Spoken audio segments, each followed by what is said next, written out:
Welcome to the deep dive.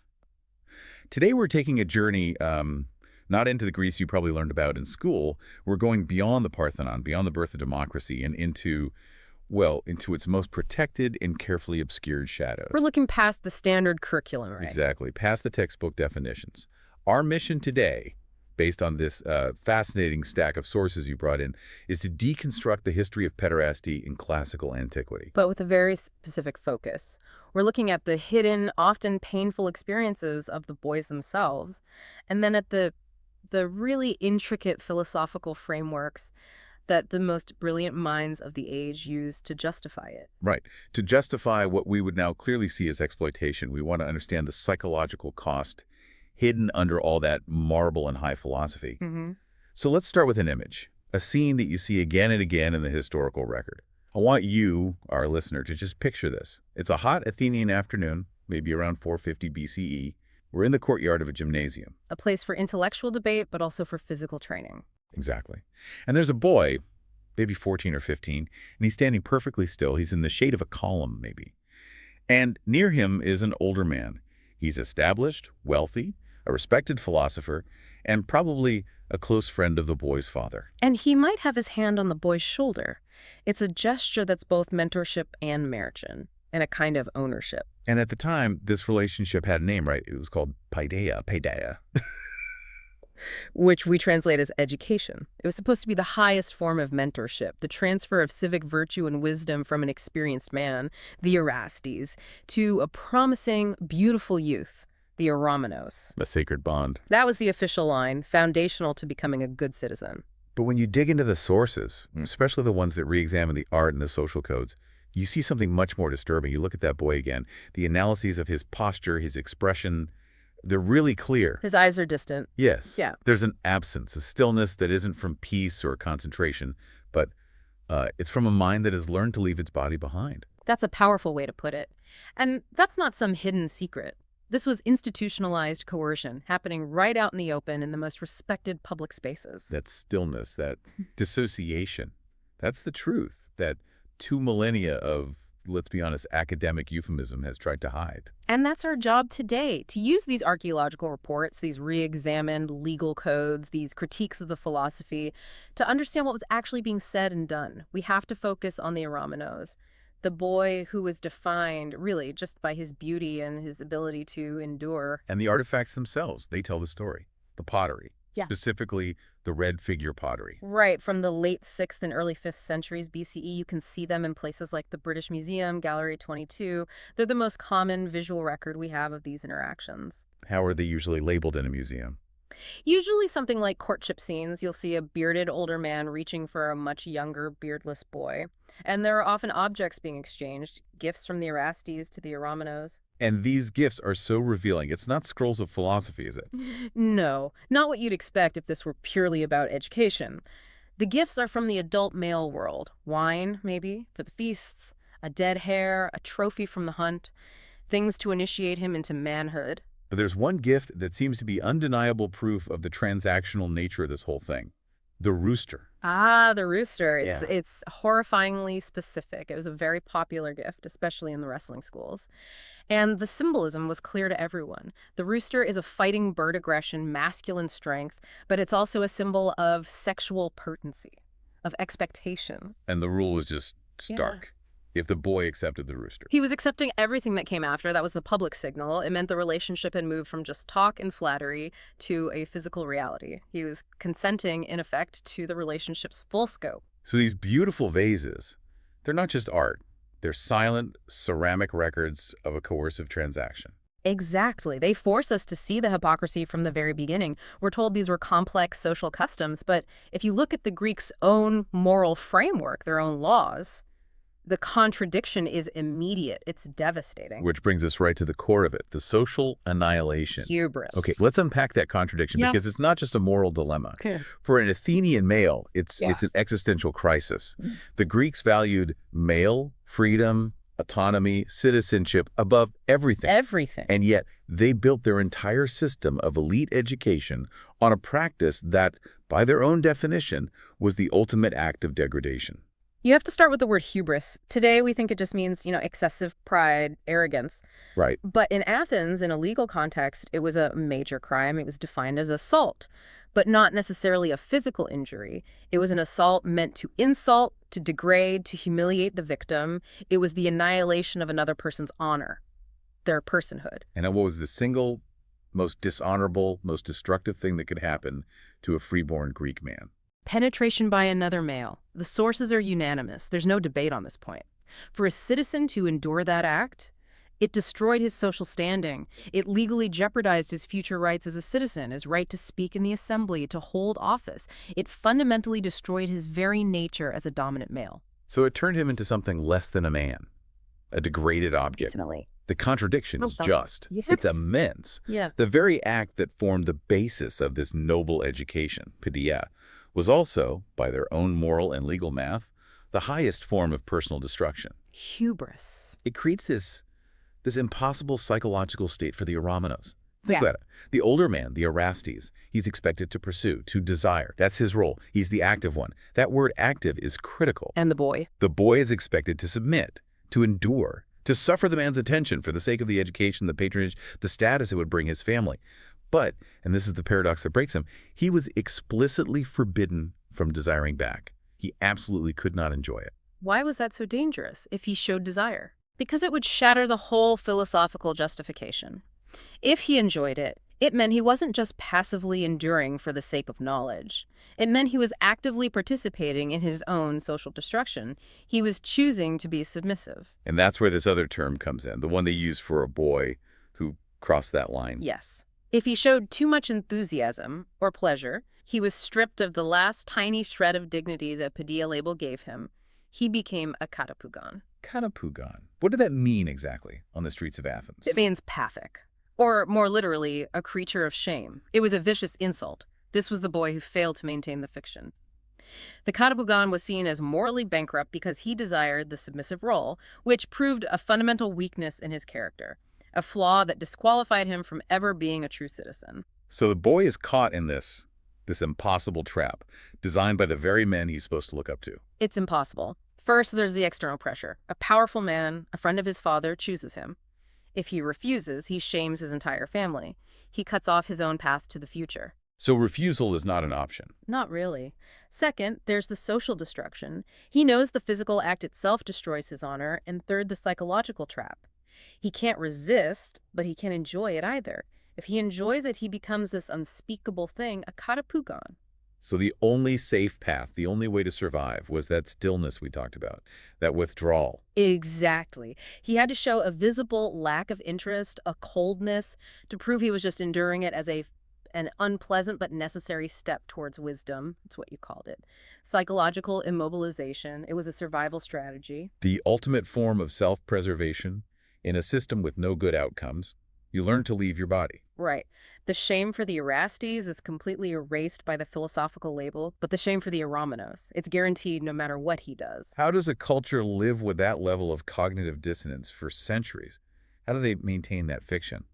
Which, of course, brings us to the man who built the intellectual architecture to make it all seem noble. Plato. The elephant in the academy. Right. This is maybe the central hypocrisy of Western civilization. How the greatest philosophical minds took this destructive, coercive desire and spun it into the very foundation of aspiring to truth. And we have to be so careful with the term platonic love. When people hear that today, they think of something pure, asexual, a love of the mind. A beautiful spiritual concept. It is. But it is a sanitized version that we inherited from medieval Christian scholars who were trying to redeem Plato. It has almost nothing to do with what Plato was actually writing about. So let's go to the source, the Symposium. If you actually read it, what are those men sitting around talking about all night? They're talking about eros, which is passionate, consuming, overwhelming desire. And the object of that desire, almost without exception in the dialogue, is a beautiful adolescent boy. The whole point of the evening is to define and categorize this specific powerful force. And Plato's own teacher, Socrates, is the star of the show, and he's presented in this exact context. Absolutely. The anecdotes are often downplayed, but Socrates was famous for his intense pursuit of beautiful boys like Alcibiades. I mean, the sources basically describe him as boy crazy. That's a fair modern translation. His students, in the Symposium and in Xenophon's writings, tell these stories, sometimes funny, sometimes alarming, about Socrates wrestling with his self-control around a beautiful youth. It was a known part of his personality. So this is the key context. Plato wasn't just thinking about love in the abstract.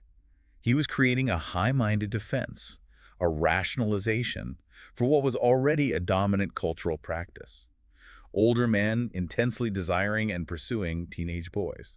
And this is where he makes his most brilliant, and you could argue his most damaging intellectual move. He creates the famous ladder of desire. He transforms raw lust into a philosophical roadmap. Okay, so walk us up that ladder. Where does it start? It starts with the body. It has to. The lover, the Pederasty, begins with his intense, undeniable physical attraction to the beautiful body of the boy. That is the necessary first step, the first rung. But he's not supposed to stay there. No.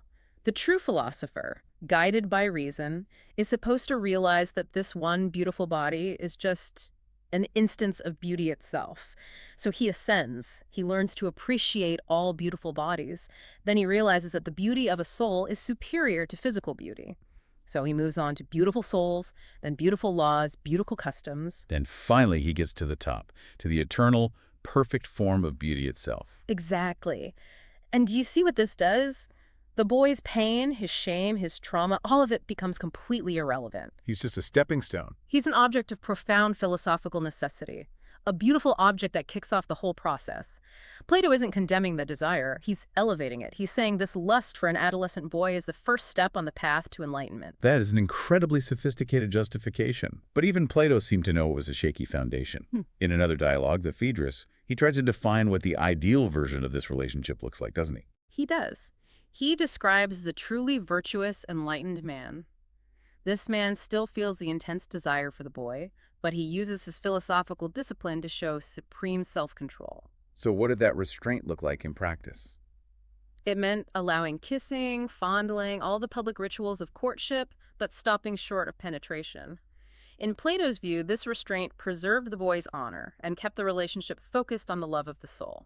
So the moral high ground in ancient Greece wasn't don't pursue children. It was pursue them, but try really hard to control yourself. That was the peak of ethical thought on the topic. And even as Plato laid out this ideal, he admitted it was incredibly rare. He says most Pederasties lack the self-control and give in to vulgar desires. They fail to climb the ladder and just commit the physical act. But the genius and the cruelty of the system is that the failure is always on the individual man's lack of discipline. The system itself, the desire for adolescence, is never questioned. Never. The desire itself is framed as natural, beautiful, and the very foundation of education. And other philosophers tried to clean this up, right? Xenophon tried to present a Socrates who is purely spiritual. He did. He tried to argue that true Socratic love condemned all physical contact. But the contradiction just won't go away. If it was only about the soul, why was physical beauty always the prerequisite? Where were the philosophical mentorships for the ugly but brilliant boys? They were left unmentored. Exactly. The philosophy was a beautiful, complex justification grafted onto a pre-existing, intense, and destructive physical desire. It's important to note, though, that not everyone bought this. The comic playwrights, like Aristophanes, they saw right through it. Oh, they savaged it. And comedy only works if the audience gets the joke, which means the average Athenian knew exactly what was going on. Aristophanes' plays are full of jokes about creepy old philosophers hanging around the gymnasium, spewing fancy words while trying to get boys alone. So the public was aware of the hypocrisy. Deeply aware. The jokes landed because people saw the huge gap between the noble rhetoric of paideia and the grubby reality of predation. But, of course, the philosophers held the institutional power. Which means this wasn't just a private habit in Athens. It was woven into the very structure of Greek society. Let's look at how other city-states actually formalized and legalized this system, starting with the most famous military example, Thebes and the Sacred Band. The Sacred Band is always the go-to example for an honorable, institutionalized version of this. It was an elite fighting force in the 4th century BCE, made up of 150 pairs of male lovers, 300 men in total. And the idea was that men would fight more bravely if their lover was standing right next to them. You'd fear shame more than you'd fear death. That was the theory. But if you look at how the band was formed, according to historians like Plutarch, the idea of a noble, consensual choice just evaporates. How did it work? It was overtly coercive.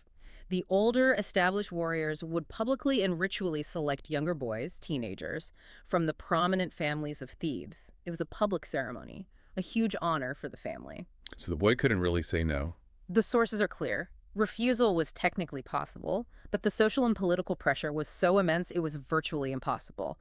His family's honor, his own future, the city's military strength, it all depended on his immediate, visible submission to this sacred bond. They used the beautiful language, Erastes, eromenos, to mask a brutal power dynamic. It was a transaction. The boy's body and honor were traded for military might and family status. And we all know how they ended. Cut down at the Battle of Chaeronea, Philip of Macedon supposedly wept at the sight of them. But what about the boys who survived their time in the sacred band? There's no romantic ending for them. They just grew older. And then because the system demanded it, they were expected to select their own adolescent eromenoi, and the cycle just continued.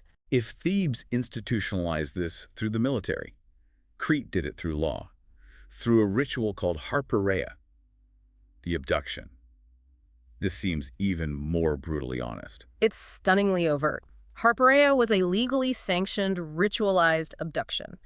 A man would pick a boy, usually 12 to 15 years old. He'd notify the family. And the family couldn't refuse. Not without bringing immense shame on themselves, implying their son wasn't worthy of this attention. So the man would gather his friends, and they would publicly chase the boy down, capture him, and carry him away. A mock battle with a predetermined outcome. Exactly. Then they would take him away to the countryside, to an isolated hunting lodge or a shepherd's hut, for 2 months. 2 months of isolation, sanctioned by the state. Complete isolation. The official purpose was hunting, feasting, initiation into manhood, but the sources are quite clear when they also say, and whatever else happened in those isolated shepherd's huts, the power imbalance was absolute. And the return. Yeah. The return was almost more coercive than the abduction. When the man brought the boy back, he gave him gifts, a military uniform, an ox for a feast, and a special drinking cup. And then the boy had to stand up in public and declare that his abductor had treated him properly. What could he possibly say? His entire future depended on that man's reputation. He was completely trapped. And the final gift, the drinking cup, made that trap permanent. He was required to use that specific cup at all public functions for the rest of his life. Wow. It was a permanent, visible brand, a mark of whose beloved he had been, whose property. This is all state-sponsored. Let's bring it back to the intellectual power structures, back to Athens. Because this dynamic was at the very heart of Western philosophy, inside Plato's academy. This is one of the most suppressed facts in the history of philosophy. For over 100 years after Plato died, the leadership of the academy, the most prestigious school in the world, was passed down in a pederastic chain of succession, from lover to beloved. Can you walk us through that chain? So Plato was succeeded by his nephew, Speusippus. But after that, the chain is explicit. Xenocrates succeeded Speusippus. Then Crates succeeded Xenocrates. And finally, Polemon succeeded Crates. And the records show that Polemon had been the eromenos of Crates. Which means, if you were a brilliant young philosophy student, the path to the top to leading the academy required you to attract the sexual attention of the current head and become his partner. It was a system of sexual coercion.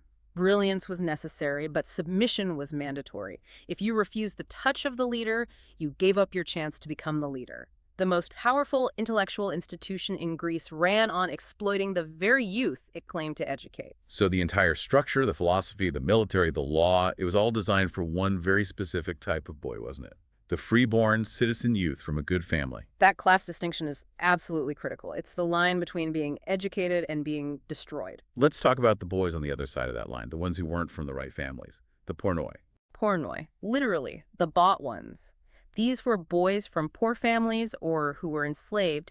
They were pushed directly into commercial prostitution. Athenian men used them casually, like any other commodity. So the state had no moral problem with the act itself, they just taxed it. Exactly. So the question becomes, why was the same physical act in a gymnasium considered paideia, but on the street it meant total social destruction? And the answer is just class and money. It's all about visibility and commercialization. A citizen boy submitting to a respectable Erastes in private without money changing hands. He could just barely maintain his honor. He was enduring it for the higher goal of education. But the pornos, by accepting money, he forfeited everything. By accepting money for penetration, he made his submission public, commercial, and permanent. Athenian law was unambiguous. Any male who sold his body for sex was legally disqualified from ever being a citizen. He could never vote, never speak in the assembly. He was permanently and legally destroyed. So the only difference was whether your father could afford to package it as philosophy. Yeah. That's the brutal truth of it. The philosophical justification existed solely to protect the honor of the elite. It was a mechanism to shift the deep cultural shame of being penetrated onto the poor and the enslaved, allowing the wealthy to call their desires noble. Okay, we've established the philosophy and the institutions. Yeah. Now we have to look at the evidence that resists that official story, the evidence of the psychological toll. As you said earlier, the Greeks had no word for trauma, as we understand it. That lack of language is so important. There was no framework for resistance, no therapy, no public way to talk about what we would call abuse. The only culturally acceptable response was to endure, to become still. And you can see that stillness, that trauma, when you look at the red figure vases with a critical eye. Not as art, but as psychological documents. Yes, scholars like Enid Block did this painstaking work. She looked at hundreds of these courtship scenes and noticed the consistency of the boys' postures. Their arms hang limp, their faces are blank, their bodies are angled away from the man. It's not the posture of consent. It's the posture of psychological immobilization, of dissociation. There's one vase in particular that is it's chilling. The man's hand is reaching between the boy's legs, but the boy is just staring straight ahead, his face totally empty, his hands flat against his sides. It is a perfect image of a mind that has learned to check out while the body endures. So all the rituals, the gift-giving, it wasn't about consent. It was about finding the path of least resistance in a system that demanded compliance. Yes. Refusal meant violence or shame. Acceptance meant maybe, just maybe, it would be over quicker, or the man would be kind. The boy's choices ranged from bad to catastrophic. And the official archaeological record, the stuff we see in museums, has been curated to hide this truth. It's a documented fact. Museums have hundreds of more explicit vases locked away in storage, vases that show overt violence, restraint, clear non-consent. But for centuries, curators deemed them too problematic to display next to the statues of Plato. They preferred the beautiful lie. But the truth still found a way out. In the graffiti. Underneath the gymnasiums, scratched into the stone foundations, you find these crude, angry messages. Tamaros is a whore. Cleonomos sells himself. These are permanent records of social destruction, probably written by other boys, or maybe by the victims themselves. It's the counter-narrative, written in secret. The voices that never made it into the dialogues. And so many of the boys themselves just disappear from history. Think about Phaedrus. The boy Socrates courts in Plato's dialogue. He just vanishes from the record. No political career, no marriage, nothing. He's a possible casualty of the education he received. The silence is deafening. And this system didn't last forever. The Romans, for one, looked at it very differently. Yes, the Romans, with their strict ideas about masculinity, saw it as the Greek vice. They argued it feminized boys and undermined the state. And then, of course, Christianity delivered the final intellectual blow. Figures like Augustine, who knew Plato's philosophy inside and out, explicitly condemned it. He recognized that the beautiful language of the Symposium was just a sophisticated cover for predation, and it was the medieval church that successfully sanitized Plato, creating the chaste, spiritual, Platonic love we think of today. So let's bring this all together.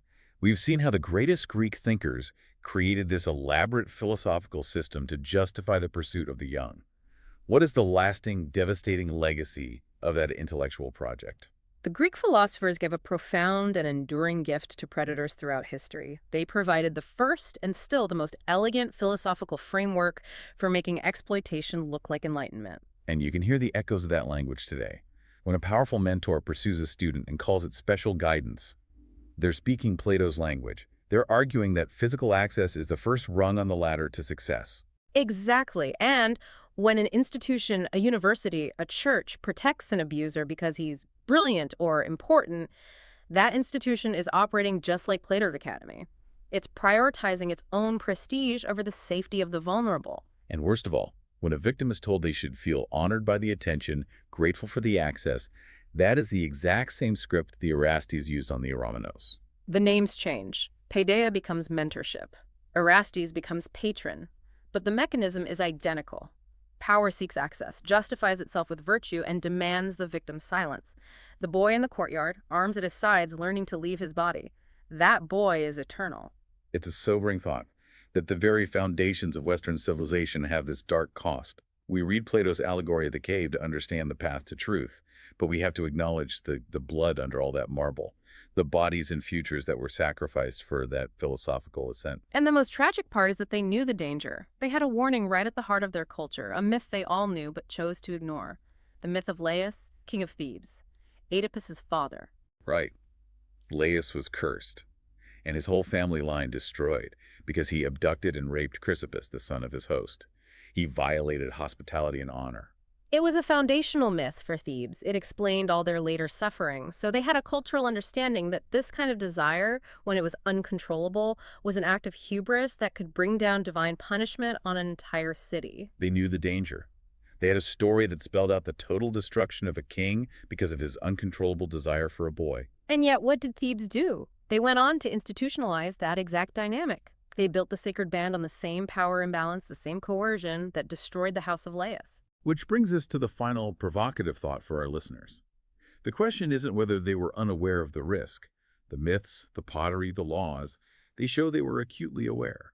The question is, why did they choose to use the warning as a template instead of heeding it? We have the vases, the graffiti, the centuries of silence. Are we, as the inheritors of this tradition, finally ready to see the boy not as a beautiful object of art, but as a critical witness to the truth?